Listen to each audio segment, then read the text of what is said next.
ಮೊದಲೇ ಸತತ ಸೋಲುಗಳಿಂದ ಕಂಗೆಟ್ಟಿರುವ ರಾಜಸ್ಥಾನ್ ರಾಯಲ್ಸ್ ತಂಡಕ್ಕೆ ಮತ್ತೊಂದು ಬಿಗ್ ಶಾಕ್ ಎದುರಾಗಿದೆ. ಇದೀಗ ರಾಯಲ್ಸ್ ಪಡೆ ಗುರುವಾರ ರಾಯಲ್ ಚಾಲೆಂಜರ್ಸ್ ಬೆಂಗಳೂರು ತಂಡವನ್ನು ಎದುರಿಸಲಿದೆ. ಈ ಒಂದು ಹೈ ವೋಲ್ಟೇಜ್ ಪಂದ್ಯಕ್ಕೆ ಬೆಂಗಳೂರಿನ ಎಂ ಚಿನ್ನಸ್ವಾಮಿ ಸ್ಟೇಡಿಯಂ ಆತಿಥ್ಯವನ್ನು ವಹಿಸಿದೆ. ಪ್ಲೇ ಆಫ್ ಪ್ರವೇಶಿಸುವ ನಿಟ್ಟಿನಲ್ಲಿ ಸಾಕಷ್ಟು ಮಹತ್ವದೆನಿಸಿರುವ ಪಂದ್ಯಕ್ಕೆ ರಾಜಸ್ಥಾನ ರಾಯಲ್ಸ್ ತಂಡದ ನಾಯಕ ಸಂಜು ಸ್ಯಾಮ್ಸನ್ ಅಲಭ್ಯರಾಗಿದ್ದಾರೆ. ಪಕ್ಕೆಲುಬಿನ ನೋವಿನಿಂದ ಬಳಲುತ್ತಿರುವ ಸಂಜು ಸ್ಯಾಮ್ಸನ್ RCB ಎದುರಿನ ಪಂದ್ಯದಲ್ಲಿ ಆಡುವುದಿಲ್ಲ ಎಂದು ರಾಜಸ್ಥಾನ್ ರಾಯಲ್ಸ್ ಫ್ರಾಂಚೈಸಿ ಈಗಾಗಲೇ ತನ್ನ ಪ್ರಕಟಣೆಯಲ್ಲಿ ತಿಳಿಸಿದೆ. ಸದ್ಯ ಸಂಜು ಸ್ಯಾಮ್ಸನ್ ಜೈಪುರದಲ್ಲಿ ಚಿಕಿತ್ಸೆ ಪಡೆಯುತ್ತಿದ್ದಾರೆ.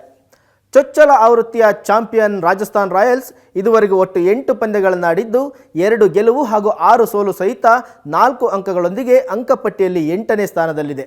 ಇನ್ನುಳಿದ 6 ಪಂದ್ಯಗಳಲ್ಲಿ ಗೆಲುವು ಸಾಧಿಸಿದರಷ್ಟೇ ರಾಜಸ್ಥಾನ್ ರಾಯಲ್ಸ್ ತಂಡದ ಪ್ಲೇ ಆಫ್ ಕನಸು ಜೀವಂತವಾಗಿರಲಿದೆ.